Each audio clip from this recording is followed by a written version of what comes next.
राजस्थान में इलेक्शन होने वाला है, जिसकी वजह से नरेंद्र मोदी जी, पीएम नरेंद्र मोदी जी वहाँ पर प्रोग्राम्स कर रहे हैं। और आजकल तो कुछ और ही मैटर है। ये मैटर है कि 26 पार्टियों ने पीएम नरेंद्र मोदी के खिलाफ एक मोर्चा बना लिया है, जिसका नाम है इंडिया, INDIA। और इसी के जवाब में पीएम नरेंद्र मोदी ने एक नया नारा दिया है, वो है भारत छोड़ो भ्रष्टाचार, भारत छोड़ो। भ्रष्टाचार से सनी हुई पार्टी इंडिया के बहुत सारे लोग, मतलब काफ़ी सारे मुकदमे चल रहे हैं इन सब पर। बहुत सारे आपके माननीय बोला जाएगा। तो ये हो रहा है, पीएम मोदी ने किसान सम्मान निधि के 17,000 करोड़ रुपए किसानों के खातों में ट्रांसफ़र करी है। और प्राइम मिनिस्टर नरेंद्र मोदी गुरुवार को राजस्थान की सीकर पहुँचे। भाजपा के चुनावी अभियान की शुरुआत और कांग्रेस की सरकार का मतलब है लूट की दुकान और झूठ का बाजार। लूट की दुकान का नया प्रोडक्ट है लाल डायरी। लाइट डायरी का मतलब है ये है कांग्रेस का डिब्बा, गोल कर देगी। अब ये बातचीत चल रही है, चर्चा चल रही है, आजकल बड़ा मज़ेदार पॉलिटिकल सिनेरियो बन चुका है, हॉट टॉक हो रही है। इससे पहले सीकर में हुए एक प्रोग्राम में नरेंद्र मोदी ने किसान सम्मान निधि योजना की 14वीं किस्त जारी की और 8.5 करोड़ से अधिक किसान के खातों में 2,000 रुपये की किस्त ट्रांसफ़र कर दी। इस प्रोग्राम में मुख्यमंत्री अशोक गहलोत को भी जाना था, पर वो नहीं गए और उनकी स्पीच तो गायब करी थी। उन्होंने सुबह ही ट्वीट करके कहा, और ट्वीट कर दिया। ट्वीट तो आप जानते हो, ट्विटर पर ट्वीट करते हैं, कुछ मैसेज लिखते हैं, किया कि प्रधानमंत्री के प्रोग्राम से उनकी 3 मिनट की स्पीच ही हटा दी गई है, इसलिए वो ट्वीट के जरिए पीएम का स्वागत कर रहे हैं। PMO ने इस पर जवाब दिया कि उन्हें न्योता दिया गया था और स्पीच भी प्रोग्राम में रखी गई थी, लेकिन कुछ सिनेरियो के चलते टाइम की वजह से हो गए। अब बात करते हैं, मोदी सीकर में 6 मुद्दों पर बोले। क्या क्या है? नंबर 1 है लाल डायरी। राजस्थान में जब से कांग्रेस की सरकार बनी है, तब से विकास में रोड़े अटकाने का काम ही चल रहा है। कांग्रेस की सरकार का मतलब है लूट की दुकान और झूठ का बाजार। इस लूट की दुकान का ताज़ा प्रोडक्ट है लाल डायरी। लाल डायरी इस चुनाव में पूरे कांग्रेस का डब्बा गोल करने जा रही है। जो 4 साल सिर्फ सोएगा, वो काम का हिसाब कैसे देगा? इन लोगों ने सरकार का हर दिन आपसी खींचतान, है ना, और कौन कौन से ये इनके कॉन्टेस्ट को बोलते हैं, बार बार धरना देना, वर्चस्व की लड़ाई में बर्बाद किया है। अगर ईडी ने छापा मारा तो उसके खिलाफ आ गए। सेकंड 1 है विपक्षी गठबंधन इंडिया, जो अभी अभी रिफॉर्म हुआ है। Reform I mean to say that पहले ये नहीं था, अब फिर बन गया। कांग्रेस और उसके सहयोगी दलों ने नाम बदलने का पैंतरा भी चल लिया है, जिससे वो इस सरकार के खिलाफ एक प्रोपेगेंडा चलाएं और आम जनता, भोली भाली जनता को बेवकूफ़ बना करके सरकार बनाने की जुगाड़ सोचे, फिर पैसे कमाएं और अपने आप को ईडी से बचाएं। क्योंकि भ्रष्टाचार में सराबोर ये पार्टियाँ क्या देश चलाएंगी पिछले 17 साल से सबको दिखाई दे रहा है। कोई पीढ़ी या कंपनी बदनाम हो जाए तो तुरंत कंपनी वाले नया बोर्ड लगाकर अपना काम शुरू कर देते हैं। ये तो है ही। कांग्रेस और उसके सहयोगी दलों की जमानत ऐसे फ्रॉड कंपनियों की, है ना, नकल कर रही है कि आप समझ सकते हैं। यूपीए से लेकर नाम बदल कर इंडिया कर दिया गया है। नाम इस समय बदला गया है ताकि कर्ज माफ़ी के नाम पर किसानों से विश्वासघात छिपा सकें। इन्होंने तो आतंकवाद के आगे घुटने भी टेक दिए थे और उस करतूत को छिपाने के लिए क्या नाम रख लिया? इंडिया। थर्ड 1 है भ्रष्टाचार, भारत छोड़ो।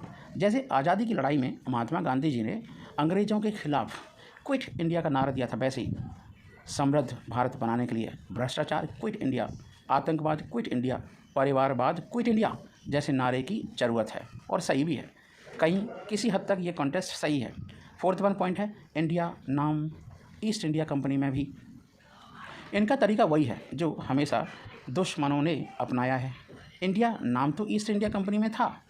इंडिया नाम भारत भक्ति दिखाने के लिए नहीं, बल्कि भारत को लूटने के इरादे से लगाया गया था। जैसा कि आप जानते हैं, ईस्ट इंडिया कंपनी आई थी भारत को लूटने के लिए, और कांग्रेसियों जैसी मानसिकता लोगों ने उनका सपोर्ट किया। तभी तो यहाँ के लोगों की सपोर्ट की वजह से, ये तो महात्मा गांधी ने भी इस बात को रियलाइज़ किया कि यहाँ के लोग ही उसे सपोर्ट करें। शासनकाल में student Islamic movement of India Simi बना था, इसमें भी इंडिया था, लेकिन मकसद आतंकवाद था। यह नाम बदलकर पॉपुलर फ्रंट ऑफ इंडिया हो गया। नया नाम क्या हुआ? काम वही, नाम नया। भारत की परवाह होती तो उन्हें विदेशियों से भारत में दखल देने की बात नहीं करते। और जैसा कि आप जानते हैं, कुछ लोग अमेरिका जा रहे हैं, कुछ लोग कहीं और जा रहे हैं, वहाँ से इंडिया के बारे में ऐसे ही प्रोपेगेंडा चला रहे हैं। नंबर 5 है, राजस्थान में पेपर लीक उद्योग चल रहा है। सीकर शिक्षा नगरी के रूप में जाना जाता है, लेकिन यहाँ सत्ताधारी दल के लोग ही पेपर लीक का उद्योग चला रहे हैं। युवाओं के सपनों के साथ खिलवाड़ किया जा रहा है, इसलिए कांग्रेस को हटाना काफ़ी ज़रूरी हो गया है। यहाँ तीज त्योहारों पर भी खतरा, लोग पत्थर फेंक रहे हैं।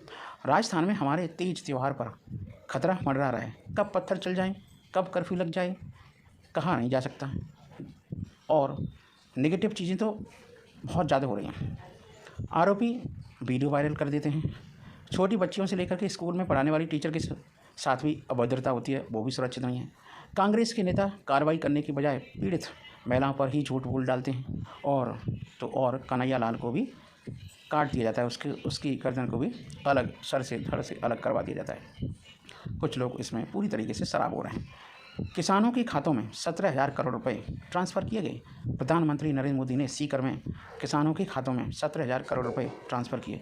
इसके साथ ही केंद्र सरकार ने किसानों के लिए यूरिया गोल्ड भी लॉन्च किया। मोदी ने कहा कि जो यूरिया की बोरी देश के किसानों को 266 रुपये में मिल रही है, वह बोरी पाकिस्तान में 800 रुपीज़ में मिल रही है। पड़ोसी देश चीन में 2100 रुपये और अमेरिका में 3000 रुपये में मिल रही है। इसे कहते हैं भारत देश और बीजेपी का शासन। गहलोत के शामिल होने को लेकर केंद्र राज्य सरकार के बीच एक विवाद हो गया है। क्या विवाद है? मुख्यमंत्री अशोक गहलोत वीडियो कॉन्फ्रेंसिंग के जरिए ही शामिल हुए। कार्यक्रम में उनके शामिल होने को लेकर राजस्थान और केंद्र सरकार के बीच विवाद हो गया। विवाद क्या है? गहलोत ने गुरुवार शुक्र सुबह एक ट्वीट कर इस बात की जानकारी दी कि उन्होंने कहा कि प्रधानमंत्री के कार्यक्रम से उनकी 3 मिनट की स्पीच हटा दी गई, इसलिए भाषण के माध्यम से पीएम का स्वागत नहीं कर पाई। गहलोत ने लिखा, अब मैं इस ट्वीट के जरिए तहे दिल से आपका स्वागत करता हूँ। ये हैं ढोंगी बाबा। इसके बाद पीएमओ ने उनके ट्वीट का जवाब देते हुए कहा कि आपके कार्यालय ने ही कार्यक्रम में न आ पाने की बात बताई थी। इसके बाद गहलोत ने फिर ट्वीट कर कहा कि मैं अभी भी वीडियो कॉन्फ्रेंसिंग के माध्यम से नॉन इंटरैक्टिव मोड पर शामिल रहूंगा। हालांकि मोदी ने अपने भाषण में कहा कि गहलोत जी चोट के कारण कार्यक्रम में नहीं आ पाए। मैं उनके उत्तम स्वास्थ्य की कामना करता हूं। ये है पीएम मोदी का बड़ा दिल। अब पढ़िए गहलोत और पीएमओ के सिलसिलेवार ट्वीट का क्या मतलब है। गहलोत ने कहा, मेरा 3 मिनट का संबोधन हटा दिया। पीएम के दौरे से कुछ घंटे पहले मुख्यमंत्री अशोक गहलोत ने ट्वीट कर कहा कि मेरा 3 मिनट का वीडियो और 3 मिनट का संबोधन हटा दिया गया स्पीच से, इसलिए भाषण में मैं आपका स्वागत नहीं कर सकूंगा। इसके बाद गहलोत ने ट्वीट के जरिए अपनी मांगें रखी। गहलोत ने लिखा, मैं इस कार्यक्रम में अपने भाषण के माध्यम से जो मांग रखता हूं, वो इस ट्वीट के माध्यम से आपको बताना चाहता हूं। आशा करता हूं कि 6 महीने में की जा रही इस 7वीं यात्रा के दौरान आप इन्हें पूरा करेंगे। नंबर 1 है, राजस्थान खासकर शेखा बाटी के युवाओं की मांग पर अग्निवीर स्कीम को वापस लेकर सेना में परमानेंट भर्ती पूर्ववत जारी रखी जाए। सेकंड पॉइंट है, और राज्य सरकार ने अपने अंतर्गत आने वाले सभी को ऑपरेटिव बैंकों से 21 लाख किसानों के 15,000 करोड़ रुपए के कर्ज माफ़ किए हैं। हमने केंद्र सरकार को राष्ट्रीयकृत बैंकों के कर्ज माफ़ करने के लिए वन टाइम सेटलमेंट का प्रस्ताव भेजा है, जिसमें किसानों का हिस्सा हम देंगे। इस मांग को पूरा किया जाए। थर्ड है, राजस्थान विधानसभा ने जातिगत जनगणना के लिए संकल्प पारित कर भेजा है। केंद्र सरकार इस पर अविलंब निर्णय ले और डिसीजन ले और हमें आगे पथ प्रदर्शन करे। फोर्थ है, एनएमसी की गाइडलाइंस के कारण हमारे 3 जिलों में खोले जा रहे मेडिकल कॉलेजों में केंद्र सरकार से कोई आर्थिक सहायता नहीं मिल रही। ये पूरी तरह स्टेट फंडिंग से बन रहे। इस आदिवासी बाहुल्य 3 जिलों के मेडिकल कॉलेजों में केंद्र सरकार 60% की फंडिंग दे दे तो ये आसानी से बन जाएँ। खुद के पास कुछ है नहीं और पूरा श्रेय लेना चाहते हैं, सरकार से भीख मांग रहे हैं 60% की। ये है कहानी राजस्थान की। तो 5वां पॉइंट है, पूर्वी राजस्थान नहर परियोजना ERCP को राष्ट्रीय महत्व की परियोजना का दर्जा दिया गया, और अगर ये दर्जा परमानेंट हो जाए, तो मेरा आपसे निवेदन है कि आप इन मांगों पर आज सकारात्मक रुख अपनाकर प्रदेशवासियों को आश्वस्त करेंगे। ये गेम है कांग्रेस का। वो ये कहना चाहती है जनता को कि हाँ अरे केंद्र ने हमारा सहायता ही नहीं करी, तो हमने आपके लिए जो योजनाएं रखी हम पूरी नहीं कर पाए, लेकिन ये तो खा गए पूरा पैसा। पीएमओ का जवाब है गहलोत दफ्तर में बताई कांग्रेस के द्वारा कार्यक्रम में न आ पाने की बात। क्या है? इस ट्वीट के कुछ देर बाद ही प्रधानमंत्री कार्यालय ने ट्वीट किया। पीएमओ ने कहा, प्रोटोकॉल के तहत आपको प्रधानमंत्री के कार्यक्रम में आमंत्रित किया गया है और आपकी स्पीच भी इस प्रोग्राम में रखी गई थी, लेकिन आपके दफ्तर से हमें बताया गया कि आप कार्यक्रम में सम्मिलित नहीं हो पाएंगे। प्रधानमंत्री के पिछले दौरों में भी आपको आमंत्रित किया गया था और आपने इन कार्यक्रमों में शामिल होकर गरिमा बढ़ाई थी। आपका इस कार्यक्रम में स्वागत है और विकास कार्यों की सलाह पट्टिका पर भी आपका नाम लिखा हुआ है। हाल ही में लगी चोट के चलते आपको कोई असुविधा तो न हो गई है? आपकी उपस्थिति महत्वपूर्ण रहेगी। ये बातचीत चली है। प्रधानमंत्री के इस ट्वीट पर गहलोत ने जवाब दिया कि माननीय प्रधानमंत्री जी, आपके कार्यालय ने मेरे ट्वीट पर संज्ञान लिया, परंतु संभवतः उन्हें भी तथ्यों से अवगत नहीं करवाया गया। भारत सरकार के स्वास्थ्य मंत्रालय से भेजे गए प्रस्तावित मिनट टू मिनट कार्यक्रम में मेरा संबोधन रखा गया था। कल रात को मुझे पुनः अवगत कराया गया। जय हिंद, जय भारत। पीएम जनसभा के जरिए सीकर में झुंझुनू जिले के किसानों और सैनिकों को साधने का काम करेंगे।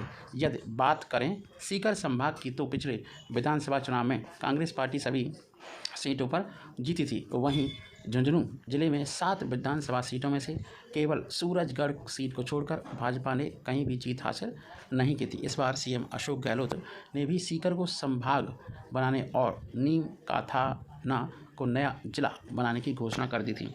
किसान सम्मेलन में होने वाले कार्यक्रम के लिए अलग अलग डोम बनाया गया, उसमें 100 किसानों को सभा में बुलाया गया था। और आपको बताएं कि प्रधानमंत्री नरेंद्र मोदी की सभा के लिए 3 डोम तैयार किए गए थे, जिसमें हर डोम में करीब 10,000 लोगों की बैठने का व्यवस्था थी, अरेंजमेंट था। लाल डायरी घमासान के बीच शेखा बाटी में पीएम का शंखनाद। चुनावी साल में बीजेपी के टॉप 3 नेता 15 बार आए। कांग्रेस लीडरशिप ने बनाई उनसे डिस्टेंस। कांग्रेस में आपसी घमासान और लाल डायरी कांड के बीच प्रधानमंत्री नरेंद्र मोदी गुरुवार 27 जुलाई को राजस्थान के सीकर पहुंचेंगे। और आपको बताएं, देश भर में इंडिया अलायंस को लेकर पहले से ही और राजनीति गर्म हो गई है। इस बीच प्रधानमंत्री सीकर में अपनी सभा से